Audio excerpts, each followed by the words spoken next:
Today's gospel has what a lot of biblical scholars affectionately call a Markan sandwich. That is, that there's one story that begins and another story that kind of intervenes, and then the first story concludes.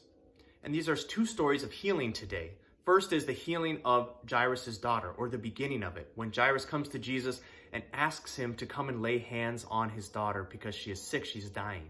So Jesus goes with him. On the way, there's this woman with a hemorrhage who has such great faith that she comes and says all she has to do is just to touch the hem of his garment and that she would be healed. And she is healed. Jesus recognizes that power has gone out of him, and he exhorts her for her faith, saying that she can go her way now. Her faith has saved her. Then he continues on to Jairus' house.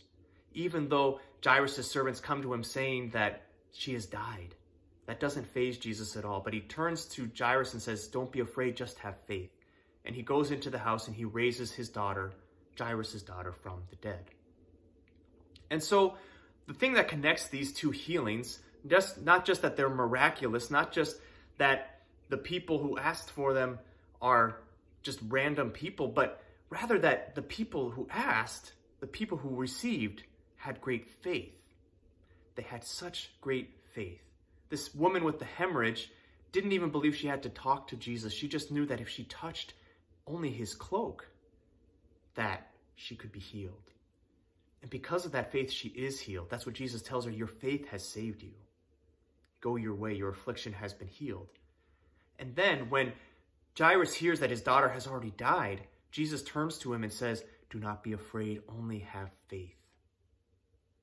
And Jesus takes his three disciples, Peter, James, and John, in with him for the raising of Jairus' daughter. And we don't know why Peter, James, and John, they're part of his inner circle, we can see that, but why bring them in rather than the others?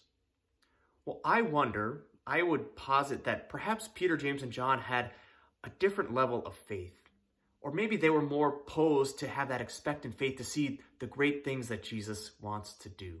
Those great miracles, even raising someone from the dead. And because of that, that faith enlivens the atmosphere in there. Jesus is empowered by that. He doesn't need their faith to do it, but he is lifted up by it. And also with that faith, they can go out and spread the gospel even more. Sometimes we hold back in our faith, don't we? We hold back because we are afraid.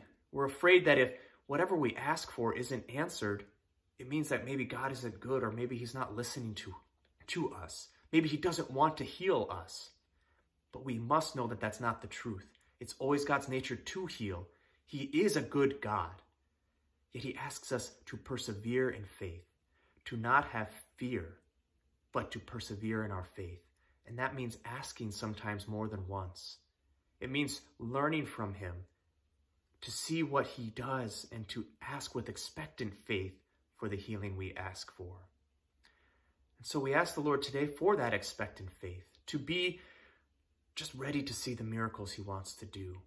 Because with that great faith, there can be no fear. And with no fear, all we have left is faith.